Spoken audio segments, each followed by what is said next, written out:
to just earn my, daily stuff. So it was just like being an air hostess is my job, to take, an aircraft from one place and to get safely landed to another, make sure that the passengers and us, all of us, are safe. It was the day, I would say, very unfortunate day, 22nd of March 2016, in the morning when I was getting ready. I did had some intuition that I will cry. And I did shared this with so many different people. The reason behind that was because that hub, Brussels, were getting to close in about 2 to 3 days' time, and we were shifting our operations from Brussels to Amsterdam, and I just loved that place, and I said, "Aaj to main pakka roongi." I just said that. And when I entered the Brussels airport, how far is that the wall? It would be that far. I saw the first human bomber. I didn't know that what exploded exactly. I first thought I need to go and help because the person may be in need, because nobody would ever think that any drastic thing ever can happen within us, to us, because we always think the best for us. We never think when we go out from, our homes to leave for duty that anything can happen. We'll say, "Okay, ma, see you in the evening. Main aaungi, ye leke aaungi." Normally it's like that, right? We never think that way. And the moment I was about to go, somebody held me behind and said, "Where are you going?" And I said, "No, I need to see that, what is the chaos is all about." And in no time, there was another guy where maybe that port is, where the stage ends. He said something so loud in that chaos where people were running to the exit and were coming towards this side because we had an escalator and elevators just behind me. I didn't know what to do. I got so scared that at that time, it alarmed that, yes, something is wrong. I'm going to be either no more or we'll be just shot down with, the guns. It was too late for me to think, and by then, he pressed the detonator. I didn't know the bag he had kept, 25 kgs of RDX, is going to kill so many people and injured so many of us. I was thrown with that explosion about 20 to 25 meters towards the end of my left side. But I was lucky enough to survive that blast.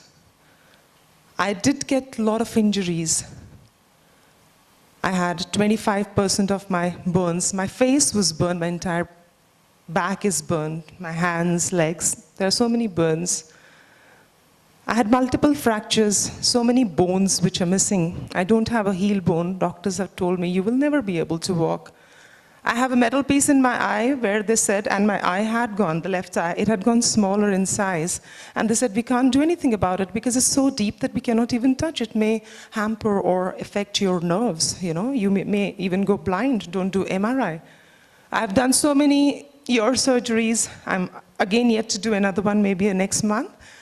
And I still have tinnitus problem. It's like, every time you hear that sound, like the engine is running in your ears. And it's so happened that I don't get pressure made in my, ears, and there is some problem. And there's so many rest of the problems. Like if you can see, I'm leaning to one side because one side of my leg has become shortened because of the bone is not there. Doctors said that, okay, your leg, the way you're walking, since we had, thoughts that you'd never be able to walk, it may be just like you will walk for next 5 years. Okay, this is the later part. So when I reached the hospital, it was about 3 hours later, I reached the hospital. And in the hospital, the first thought that I'm a dark-skinned lady, because my face was burned, whatever was exposed, because if you see my picture, that I was half nude in that picture. And the thought that I'm dark. Till then, when they cut my entire body clothes, they found that it's a discoloration. It's not dark, but yes, she is burned. The first surgery when they did, they removed 49 metal pieces from my body. And afterwards, I don't know, I don't have the count. I've gone through about more than 20 surgeries. When I saw my face for the first time, because I was put in an induced coma, because a human body cannot take so much, but doctor said, it's because she wants to survive, she wants to live, and that is the reason why she is breathing. Keep on talking to her, keep on encouraging her, because she can listen to you. She can, and you can do it. After 23 days, I came back in my senses, but I didn't recognize anybody from my family, neither my husband nor my children. They were telling me, we are, your children, and my husband was telling, but the shock is such that they said that it will happen, that she may not remember anything, she may remember a few things, she may live in today's world, so it can be a lot of effects, and my family was like, oh my God, how we are going to deal with it, and I used to talk all nonsense, everything, whatever when you read my book, you will sometimes laugh that how can, this also can take place. It was after a month's time, when I asked that I need to see my face, because till then I started communicating with few of my family members. And every time I was told, doctors have told not to, and we believe in Pandit's horoscope, so many other things, and my mom said, no, Pandit has advised not to click any picture, not to show the mirror for next few more months. And I used to believe them. One day, it was the nurse. I told Laurence, her name was Laurence. She was tall, sweet, very nice. And I said, Laurence, I need to see myself. She said, oh my God, you've not seen yourself? You look so pretty. I said, thank you. And she got the mirror. And you will see that picture in my book. Or it's like nobody would want to, love yourself. How much ever strong you are, but you will fail to understand or accept the reality. And most of the time, we don't accept the reality. We drive ourselves in the fake world. We don't understand that it is temporary. We are meant to get change in life. And I was the one, and I said, oh my God. And after that, the tears, it started dripping down, and I held myself so strong. I said, no, I don't want to be a burden onto my family, because I don't know how you all will accept me, because it is a social, dramatic thing which gets in your mind that, oh my God, I don't know how people are going to accept me. I don't know how my family will live with it. I don't know how things are going to move in my life, because I'm almost like, I won't say paralyzed, but yes, I don't have senses in my legs. I'm dependent. I will be socially neglected. I will be a person who's earning 24/7 for the livelihood, would be, suddenly would be dependent on someone, or would be eager to know that, okay, is it possible for you to do this for me? It's like not only mentally you are, I would say that, left behind, it is physically you are challenged, emotionally you're broken, so it's like every trauma comes and hits you at that time. So I thought, I'm not going to live, I will commit suicide, which normally we do as humans.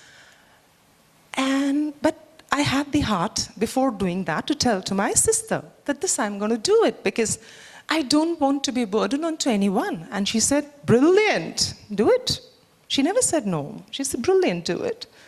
And I was just looking at her face. She said, oh, you want to tell your children, those who've been fighting in India, living without you from past 40 days, giving answers to each and every person and telling, oh, our mom is so brave and she's so brilliant and she's been fighting all alone there. And they have been waiting to, I would say, receive you. Okay, go ahead, do that. And then I thought, what am I going to tell them? Oh, your mom was someone who was, who couldn't do it. Normally what happens is, we send our children to the best of schools to learn life, to learn to be the best citizen. But at the same time, we forget to make them realize the strength, what you have as a human being within yourself. And that's what is my book all about. And after that, I didn't look behind. I said, no matter how I look, no matter what has happened to me, but I will stand one day where people are going to recognize me with a different portfolio altogether, not by just Nidhi Chaphekar something, because your life is your, I would say, a page, a diary. Each word, what you write, what you do, it becomes a legacy, what you leave behind for your children, for the family. Don't waste your life. My book is all about that. I will tell you one small story of how you can deal with problems. Problems do arise every day. Sometimes they're very strong. Sometimes they're very pathetic, I would say. Sometimes they're very intolerable. But can we run out from there? No. But we have one thing which is very strong, is your mind, which can deal with each problem and can find the solution for it. But we fear that what if you remove that thing from your dictionary, I don't think so you'll fear anyone. You will do the best, because we all are different stars. We all have the capacity to build it. It's not that only I can do it or somebody else who was on the stage before me could do it or somebody who would come after. God has given each and every human being a soul. Today I was reading I'm very good at reading quotes, and I like the best quote I'll keep in my mind, and I post it on Instagram. And I would say that the quote was, a guy is asking God, give me the best in life. I really want to enjoy.